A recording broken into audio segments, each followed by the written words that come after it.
सावन एक ऐसा महीना जिसमें धरती हरियाली से मुस्कुराती है, आसमान बारिश से नाचता है और भक्त महादेव की भक्ति में लीन हो जाते हैं।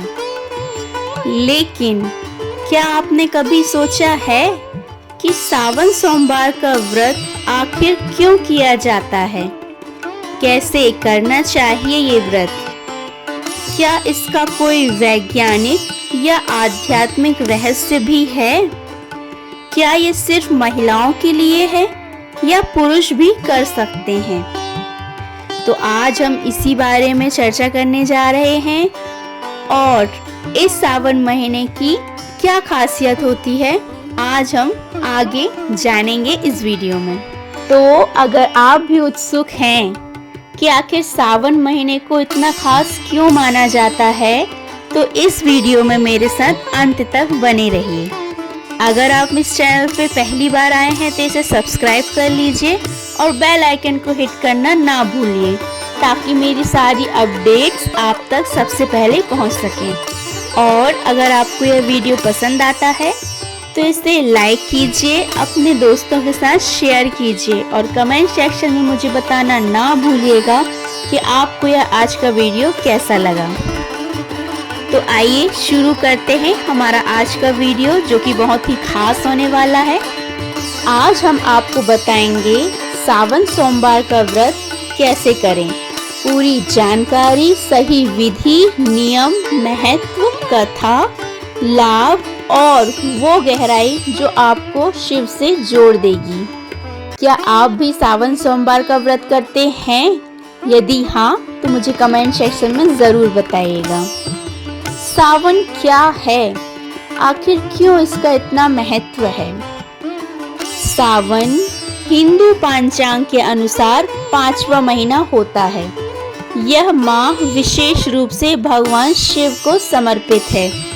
इस दौरान प्राकृतिक ऊर्जा सबसे अधिक सक्रिय होती है। बारिश, हरियाली और शुद्ध वायुमंडल तपस्या के लिए सर्वोत्तम माने जाते हैं। यही वजह है कि देवों के देव महादेव इस माह में सबसे अधिक पूजनीय बन जाते हैं। इसकी कुछ पौराणिक मान्यताएं भी हैं, जो ये हैं कि इसी माह में समुद्र मंथन हुआ, जिससे हलाहल विष निकला और उसे शिवजी ने पी लिया। इसी कारण शिवजी को नीलकंठ भी कहा जाता है। इस महीने में जल अर्पण और व्रत करने से शिवजी प्रसन्न होते हैं।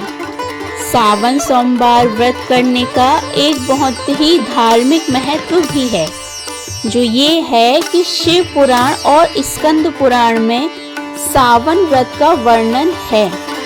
माना जाता है कि इस व्रत से कन्याओं को योग्य वर और विवाहित स्त्रियों को सौभाग्य की प्राप्ति होती है। पुरुषों के लिए भी यह व्रत धैर्य, संयम और इच्छा शक्ति को बढ़ाता है। शिव पार्वती विवाह की कथा भी इसी व्रत से जुड़ी है।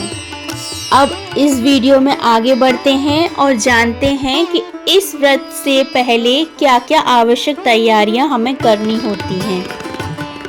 एक दिन पहले मन को शुद्ध करें, सात्विक भोजन लें, ब्रह्मचर्य का पालन करें।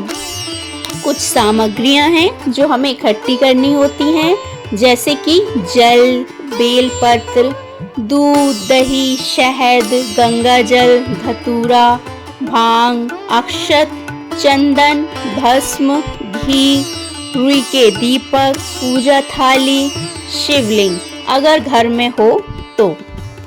मन में यह संकल्प लें कि आप यह व्रत पूरी श्रद्धा, संयम और निष्ठा से करेंगे। इस व्रत को करने की सही विधि यह है कि जिस दिन हमारा व्रत हो उस दिन हमें ब्रह्म मुहूर्त में उठ जाना चाहिए और स्नान करके व्रत का संकल्प लेना चाहिए।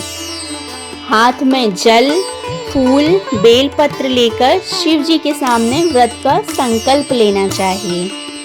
भगवान शिव का अभिषेक बहुत ही शुभ होता है, इन दिनों में। सबसे पहले जल अर्पण करें, फिर दूध, दही, घी, शहद, चीनी, पंचामृत, गंगा जल से शुद्ध करें। शिवलिंग का कैसे अभिषेक करें, आइए जानते हैं। सबसे पहले उन्हें जल अर्पण करें, फिर दूध, दही, घी, शहद, चीनी, चाहे तो आप इसका पंचामृत बनाकर भी उन्हें अर्पण कर सकते हैं, नहीं तो आप इन्हें अलग अलग भी उन्हें अर्पित कर सकते हैं। इसके बाद उन्हें गंगा जल से शुद्ध करें, फिर बेलपत्र, धतूरा, भांग अर्पित करें। चंदन व भस्म भी लगाएं उन्हें। रुद्राक्ष माला से ओम नमः शिवाय मंत्र का 108 बार जाप करें। अब आगे बढ़ते हैं और जानते हैं कि आखिर इस व्रत में क्या हमें नहीं खाना चाहिए। दिन भर फलाहार या एक समय भोजन करना चाहिए। बिना लहसुन प्याज का सात्विक भोजन करें। पानी अधिक पिएं, ध्यान और जप करें। संध्या के समय शाम को दीपक जलाकर शिव जी की आरती करें। रात्रि के समय शिव जी की कथा सुनें, शिव चालीसा पढ़ें, शिव नाम का जाप करें। अगले दिन व्रत का पारण जब हम करते हैं तो व्रत का पारण मंगलवार को सूर्योदय के बाद फल या पानी से करें।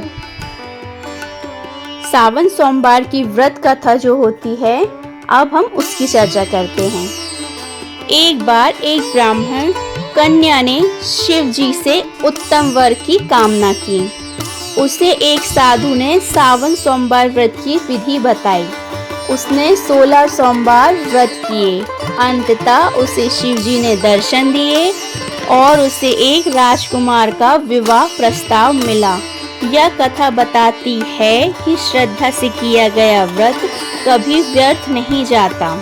इस व्रत के पीछे कुछ वैज्ञानिक और मानसिक लाभ भी होते हैं, जो कि ये हैं कि व्रत से शरीर को डिटॉक्स करने का मौका मिलता है। एक समय फलाहार से पाचन सुधरता है। बेलपत्र और गंगा जल में औषधीय गुण होते हैं। ओम नमः शिवाय मंत्र से मानसिक शांति और एकाग्रता मिलती है। जलाभिषेक से सकारात्मक ऊर्जा सक्रिय होती है। तो ये थे हमारे इस व्रत को करने के कुछ वैज्ञानिक और मानसिक लाभ। आइए अब आगे बढ़ते हैं और जानते हैं कि इस व्रत में हमें क्या करना चाहिए और क्या नहीं करना चाहिए। सबसे पहला, ब्रह्मचर्य का पालन कीजिए। झूठ, द्वेष, क्रोध से दूर रहें। नियमित पूजा, ध्यान और जप करें। जरूरतमंद को दान देना शुभ होता है। क्या नहीं करना चाहिए? प्याज, लहसुन, मांसाहार, शराब आदि का सेवन बिल्कुल भी ना करें। अपवित्र विचार अपने मन में बिल्कुल भी ना लाएं। क्रोध या कटुवाणी मत बोलें। देर रात तक मोबाइल और टीवी भी ना चलाएं। सिर्फ भगवान शिव का ध्यान करें, ये आपके लिए अच्छा होगा। आइए अब जानते हैं इस व्रत से जुड़ी हुई कुछ विशेष बातें। यह व्रत सिर्फ स्त्रियों के लिए नहीं बल्कि पुरुषों के लिए भी है। यह व्रत जीवन में संतुलन, संयम और संकल्प लाने के लिए भी है। शिवजी को अर्पित बेलपत्र 3 पत्तियों वाली होना चाहिए। व्रत करते समय शिव चालीसा, महामृत्युंजय मंत्र, रुद्राष्टक का पाठ करें। आध्यात्मिक रूप से क्या मिलता है आखिर इस व्रत से, आइए जानते हैं। इच्छाओं की पूर्ति होती है, मन को शांति मिलती है, कर्मों का शुद्धिकरण होता है, परिवार में सुख शांति होती है, बीमारी और कष्टों से मुक्ति मिलती है, शिव कृपा से जीवन में स्थिरता और दिव्यता आती है।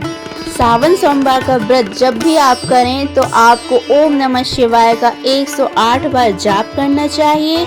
महामृत्युंजय जाप का 21 बार जाप करना चाहिए। इसके अलावा आप शिव चालीसा, रुद्राष्टक, शिव तांडव स्तोत्र और सावन स्पेशल भजन भगवान भोलेनाथ के आप वो भी सुन सकते हैं। तो ये था हमारा आज का वीडियो, जिसमें हमने जाना कि इस पवित्र सावन महीने में सावन सोमवार का व्रत कैसे करना चाहिए और हमें क्या नहीं करना चाहिए। इस व्रत को करने से हमें क्या क्या लाभ होते हैं, हमारे परिवार में कितनी सुख शांति आती है और भगवान भोलेनाथ इस व्रत को करने से बहुत ही प्रसन्न होते हैं। इस वीडियो के अंत में एक और ख़ास बात मैं आपसे बताने जा रही हूँ कि सावन सोमवार का व्रत सिर्फ एक धार्मिक परंपरा नहीं, ये एक जीवन शैली है। एक ऐसा मौका जब आप अपने शरीर, मन और आत्मा को शुद्ध करते हैं। ये व्रत महादेव से जुड़ने का वो जरिया है जिसमें तप है, त्याग है और विश्वास है। आइए इस सावन में शिव को अपने भीतर जागृत करें और उनका भजन करें। तो मिलती हूँ आपसे नेक्स्ट वीडियो में।